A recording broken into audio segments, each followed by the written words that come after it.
Trixy Valentine, come on in. Hi, hello, Amber. Oh, Trixy, I am so happy to see you and to talk to you about your new book. Tell me about your book. Well, my beautiful book called Tipping is a Must is 100 tips on how to run a drag show, specifically in 5 different categories and areas on the perspective of being a drag performer, being an audience member, being a show producer, owner, a fan of drag, and then that backstage etiquette that we really don't always talk about. Okay, let's take it one step at a time. What's that first chapter? So the first chapter talks about tips specifically being a drag performer and all those small tips that we don't always get to learn right away. We've had to learn the hard way. So like learning consent as a drag performer is really important of making sure. Tell me about that. Yeah, consent of just knowing our spaces and making sure we're setting the precedence of people in the room. So a lot of the drag shows I've run or ran, one of my biggest tips is to consent for the audience member. And as drag performers, we have to let them know how to do that since we're in the middle of performing. We could be singing, we could be acting, whatever it is. And if we're doing that interaction and an audience member doesn't want to, as performers, we should be aware of what those signs could be. You know, you just put an X up, right? And like that's one of the tips as a drag performer that I've learned brings value and safety into a drag show that is not talked about a lot in our settings a lot of the time. Well, tell me how you've been threatened. So for me, how I've been threatened, I've had people try to get physical or anything like that with just a general performance because they're there to have a good time, but like they're not the ones. They where I perform, it's very rural. A lot of the people are not queer individuals. They don't know a lot about drag, so when they hear about these shows, they want to go for the experience. And for me, it's one of those like, okay, we're going to give you the experience, and then like sometimes for me, you know, you get these rude comments right away, like, oh, don't come near me, don't come touch me. And they're saying it while you're in the middle of a performance. And it's like, you don't have to get all defensive. You can literally just show me, and your nonverbals, like, I'm just here to watch. Like, voyeurism is okay. Another tip? Another tip, so specifically is in... you threw me off. No, another tip for actually, this is an audience member tip. We'll go with an audience member tip. And it's like, don't take that selfie while we're performing. If we're in the middle of a performance and someone tries to stop us, and it's also like a 2-for-1, like first, don't grab us. Like, don't put your hands on us. We'll go back to consent. But like, they have their cameras out and they're trying to take that photo of us. And we're trying to, you know, we're in the moment of that experience. And it's like, can you come take a photo? No, there's after the show and before the show. Why are you doing it during the show? It's all about them. It's all about them. Mm-hmm. Right. We're the divas. And they're over here like, I need to make a good profile picture. And I was like, I would love to be your profile picture, but it's not going to be when I look like this. It's not going to happen. How about another tip for an audience member? For an audience member, another tip. Ooh, you know what? Let's just pull it right out of the book. Mm-hmm. Okay. So for this, I definitely, that's backstage etiquette. Mm-hmm. Oh, respecting the venue, 100%. So I've had a lot of times where we have some audience members who they kind of get a little, we'll call them sloppy for, not really a different word. They get a little bit too alcohol. They get a little too rowdy. They have their moment, and we all can have our moment. But if you're over here getting a little bit too loud, too much, and causing a scene, and it's no longer fun, like that is a bad audience member. You should be able to contain yourself. You could, have a drink if you want one, have a laugh, but at the end of the moment, it's not just you in that room. There are hundreds of other people there, and audience members really need to understand, like, don't be a Becky. And for anyone named Becky, I'm so sorry. That's just what I call them at my show. They're the ones at their Christmas party at work where they, are like standing on the table getting loud at their work party. This is not that moment. Save it for a different show, not for ours. Okay, these are tips, but how about audience members tipping? What's the protocol? What's the etiquette? Yeah, so the etiquette in tipping, so a lot of times you just stick your dollar up in the air and you wave it or that kind of thing. And also, it really depends on the show. So tipping is a must. That is one of the things that, in reality, as drag performers, not all of them are able to make a lot of money related to the door, or some of the door goes to like the venue and the performers, depends on kind of the contracts that are going out there. So tipping your performers is that gratitude, right? To thank them for their performance or show them a way of like, here's more money, or here's a way that you can continue the art and workflow of what you're doing. Because it takes a lot of money to look this cheap. Yeah, really Yes, it does. Let's see. How about a producer? What's a tip for a producer?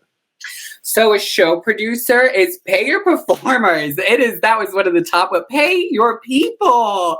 Like I have worked with people who try to quote unquote be shady and be like, oh, our money didn't come in yet. We have to wait till the check comes. And then you're just sitting there like, where are you? Where's the money? Like you did not just, give me, I did not give you a free gig in this moment. And so venue owners, producers, they really need to know how to budget. They need to know how to finance. They need to know where to set that up. It is literally all about event planning and business at the point of who's doing it. And that's really hard sometimes because we think drag is all about fun and we want to be entertaining, but we need those business people. We need those venue owners and managers and the producers of these shows to be like, nope, this is the way it has to be. Here are our boundaries, here are our guidelines, and pay your people. Like the number one tip I can say is pay your people. And that's just not drag performers, your DJs, your dancers, your employees, your staff, like pay your people at these moments and venues.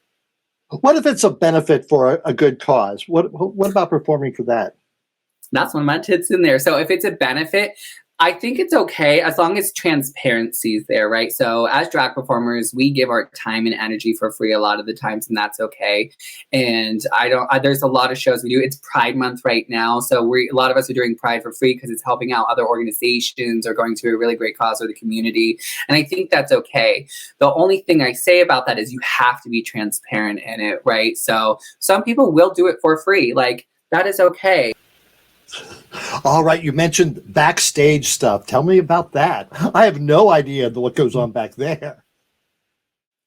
I mean, who knows, right? No, backstage etiquette is, for me, the one thing I learned about who you want to work with, right? It's where we have our wigs off. You can see all this goodness. You can see everything.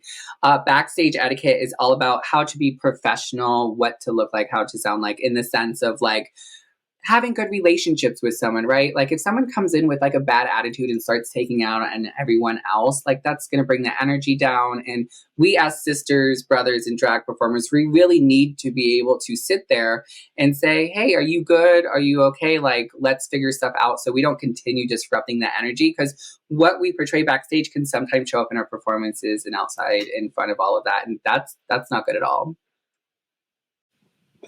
How did you learn so much? You're so young. Oh, thank you. This makeup really do make me look young. No, I have been doing drag since I was 20, so a little over 9 years, and just through practice, through all the hardship work, doing so many shows, going out there, and just saying, I'm going to do it. And I was actually one of those queens. I did not look pretty. I look pretty now. I did not then. And it was, thank you. And it was one of those, I didn't get booked a lot. So I was like, I'm going to do my own shows. So I learned how to network.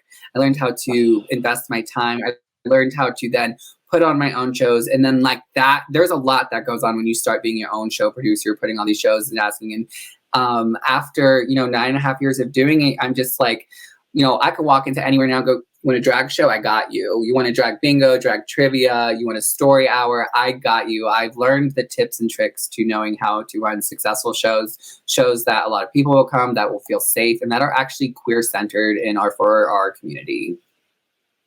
All right. I've got some pictures here that I'd like to share with you. Let me see if I can find them and tell me what they're about. All right. What's this? Yeah, so that picture showed up on the morning call for a news article specifically about the climate of what's happening for drag. But that's me hosting at the Majestic Theater in Pottsville, Pennsylvania.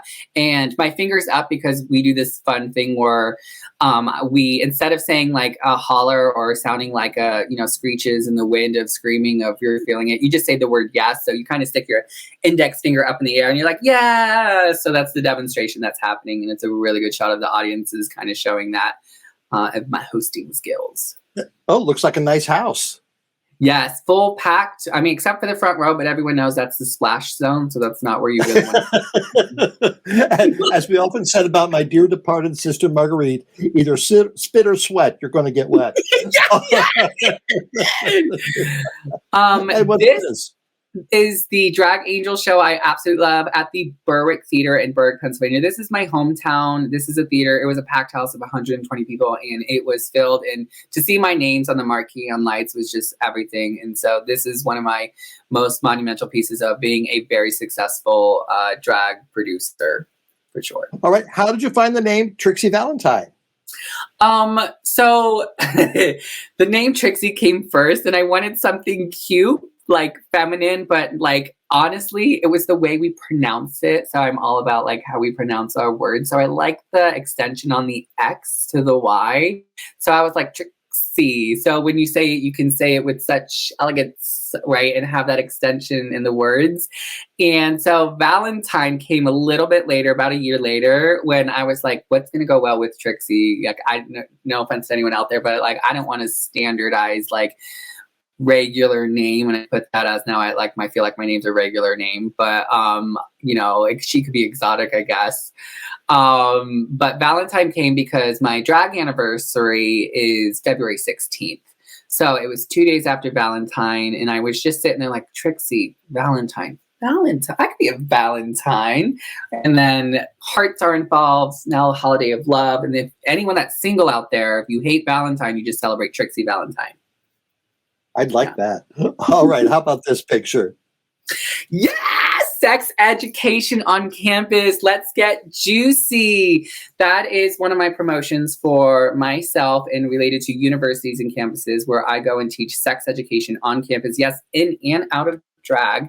And it is my programming of the facts, some of the facts that happen around those ages and the workshops that I have worked on and the keynote speaking that I do. And it's just a great time, a way I run my business and consulting and workshops and education. I'm a sexpert. I'm the expert in this field, being a queer inclusive sex education. And I just absolutely love the work that I do. Yes, and we will have you back to talk more about your advocacy there. And this is... Don't be a drag. This is another thing for my business, but specifically for drag. So yes, Trixy Valentine does show up in the classroom. She shows up on stage. A lot of the times universities, institutions are looking for a more engaging way to run some of their topics.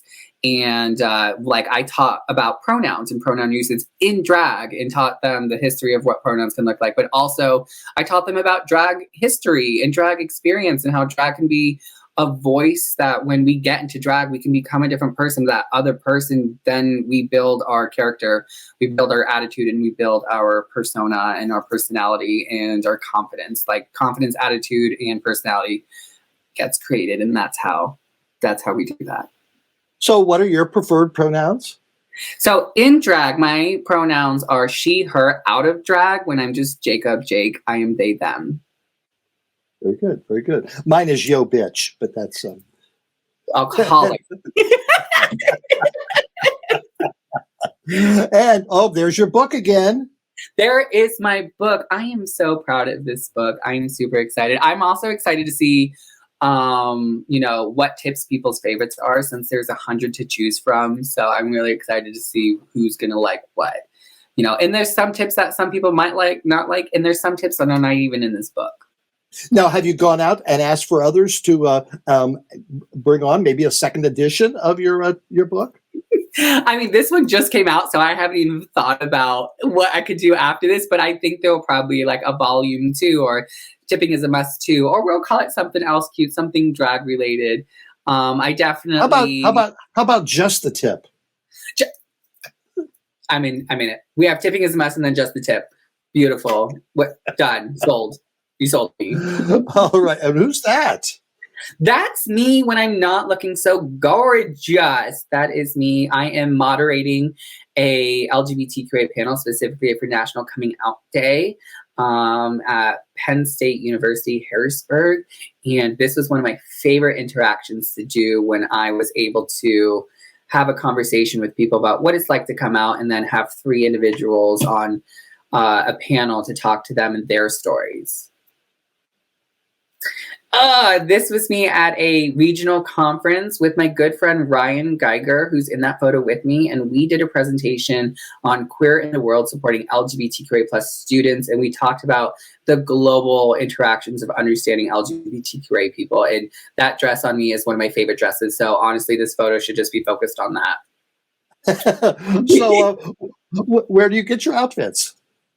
I am spoiled, and here's why. I have friends who give me stuff, just to give me stuff. Like, I didn't ask for it, they just go here. So, like, this outfit, my drag mother was like, I don't want this. So she gave this to me and stoned it. But a lot of times it's online. There's good places to find online. And then you kind of repurpose it. You always put a rhinestone on everything. And if you don't, that's for you. That's for you. Yeah, it's okay. Yeah. I won't judge, but who knows? No.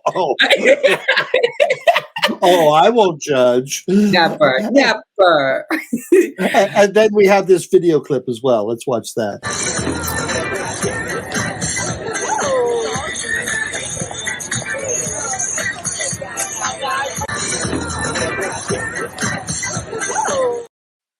Okay, and what was that? Bloom may legalize drag. Tell us about that. Yeah, so I started drag here in Bloomsburg, Pennsylvania. It's the reason why drag has kicked off. And there was a certain point. There was 2 points in the town of Bloomsburg that became questioned. So they had an ordinance, an adult entertainment ordinance that was not changed. So when I did drag for the first time, it got brought up because technically I was impersonating a woman, and that was not allowed based off of their ordinance. And there was this whole thing about it. A whole news article came out, and that's sort of what had come up. And they changed it, right? So they changed the ordinance because they're like, this is ridiculous. This ordinance is from the 80s and doesn't fit anymore. And so, I mean, it should have never fit anyway. But they changed the ordinance, and that's what that was for. Yeah. What's going on around the country with the attacks on the drag, trans, gay community? Have you experienced any of that? So I, as a LGBT person, as a non-binary person, I face hate depending on how I appear in public, right? So there are times I'm feminine. Like, there's a lot of photos you showed me in dresses, right? Not drag, when I'm not in drag. And I have faced, I've been chased down by cars. I have been things thrown at me. I've had people curse and make slurs. There are certain parts when I have to think about and stop and go, if I'm going to a gas station, I go, who's in the parking lot? Because if there's a certain demographic that I'm accustomed to not liking me, I'm like, well, we're not going to this gas station today because there is a safety concern in some of these areas, especially rural Pennsylvania. I've been talked to many drag queens from all over the country about this. What can we do to stop it? So one of the ways that I have found is I teach people about allyship, and I teach people about also the concerns of voting and making sure we are having the right people put in place. So I go to town council meetings, and I'm not afraid to be like, this needs to change, right? You are the leaders in this town or in these places. What can you need to be able to do something about it? And I don't just come to say that, like, I'll bring up issues or things. And I have gotten to know our police department and stuff. So I was able to talk to them and be on certain experiences where I'm like, no, this really does happen in our town. And they go, we didn't know about that. Yeah, because it's not being reported, or like we're not comfortable going to because we don't think anything's going to happen. If I called you on the phone and was like, hey, we're having an event, can you make sure we have protection? And you go, you'll be fine. Like those are real stories that happen. And so making sure you know your community, building that rapport is such an important thing because it's the leaders and other people's allyship that we need in these situations and times. I totally agree. And it's up to us. I've said before, we need to get off the stage and into the streets sometimes. It's up to us. We can't expect others to help us. We have to do it. We have to demand that respect. So, Trixy, a few weeks ago, we had your twin on the show. Tell us about that. My twin, they did absolutely phenomenal. They looked phenomenal on your show, absolutely. And I watched the whole thing without getting bored, so it was entertaining for sure.